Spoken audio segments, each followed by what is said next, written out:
Hello bachcho, let's read the question. Question says, in the following question, the assertion and reason have been put forward. Read statement carefully and choose the correct alternative of the following. तो ये question हमारे पास assertion reason से based है जिसका first option है both assertion and reason are correct.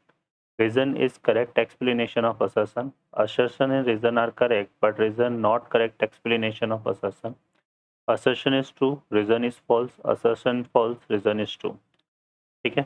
अब यहाँ पे देखिए असर्शन हमें गिवन है in a quadrilateral A B C D A C equal to A D and A B equal to and A B bisect the angle A then triangle A C B congruent to triangle A D B by S A S congruence ये दिया हुआ है हमें। अब reason यहाँ पे given है two triangle are congruent if two sides and the including angle one of the triangle is equal to the corresponding two sides including angle the other. ठीक है, तो ये यहाँ पर है। अब इसको देखते हैं यहाँ से।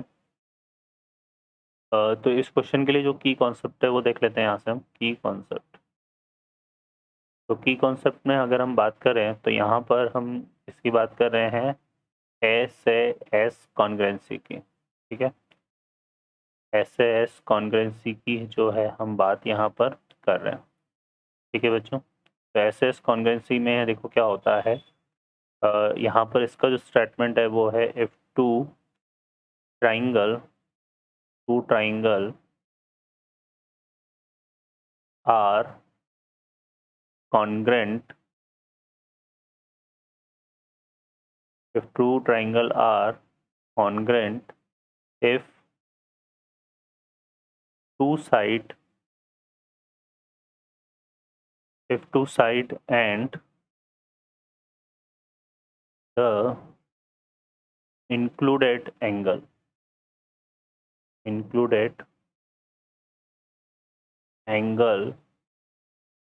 of one triangle is equal to one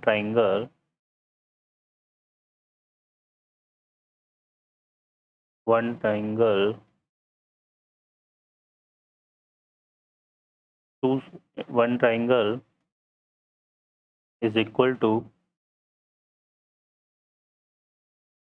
is equal to corresponding two side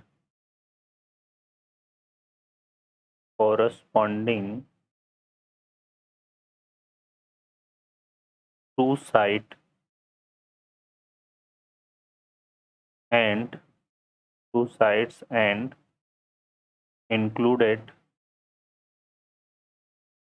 angle of the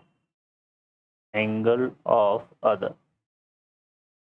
ठीक है, तो बेसिकली ये जो स्टेटमेंट है ये रीजन को ही हम फॉलो कर रहे हैं, क्योंकि जो दो ट्राइंगल अगर कॉन्ग्रेंट होते हैं किस कॉन्ग्रेंसी से, एस एस कॉन्ग्रेंसी से, तो उन दोनों ट्राइंगल की दो साइड और उनके बीच में जो एंगल फॉर्म होता है वो एंगल क्या होने चाहिए, इक्वल होने चाहिए। ठीक है, तो हम क्या बोलते हैं उसको, कॉन्ग्रेंट। तो इस हिसाब से देखेंगे तो यहाँ पर रीजन है तो हमारा क्या है, ट्रू है। जो रीजन है वो कैसा स्टेटमेंट है, ट्रू स्टेटमेंट है। ठीक है, अब असर्शन को चेक कर लेते हैं यहाँ पे। तो उसके लिए इसने ये देखो ये क्वाड्रिलेटरल दिया हुआ है। इस क्वाड्रिलेटरल में बोला हुआ है कि यहाँ पर ए सी इक्वल टू क्या है, A D. A C equal to क्या मिला हुआ है, ए डी। तो ये तो हमें गिवन है। ठीक है, लेकिन हम बात करें यहाँ पर, तो यहाँ पर एक ही हमारे पास है A B equal to A B.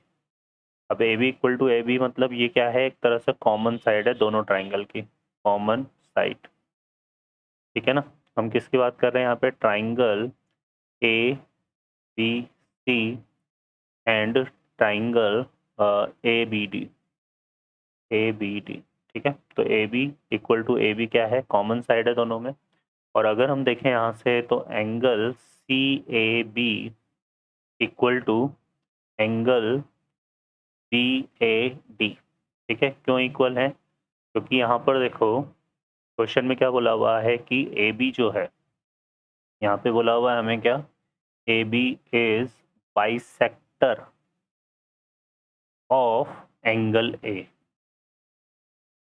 A B क्या है, एंगल ए का बाइसेक्टर है, इस वजह से ये है। ठीक है ना, तो यह आ गया। तो यहाँ पर देखो दो कोरस्पॉन्डिंग साइड्स और उनके बिटवीन जो एंगल है वो इक्वल आ रहे हैं। तो यहाँ पे फर्दर हम क्या बोल सकते हैं,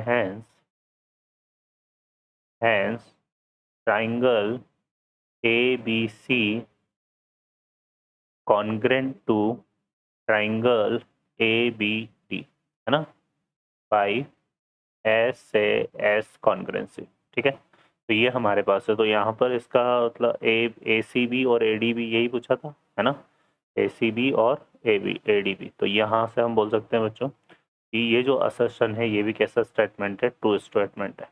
और हमने चूंकि रीजन वाली डेफिनेशन को फॉलो किया है तो हम यहाँ पर क्या हो जाएगा, assertion reason both are correct and reason is correct explanation for assertion। तो ऑप्शन ए जो है करेक्ट आंसर होगा।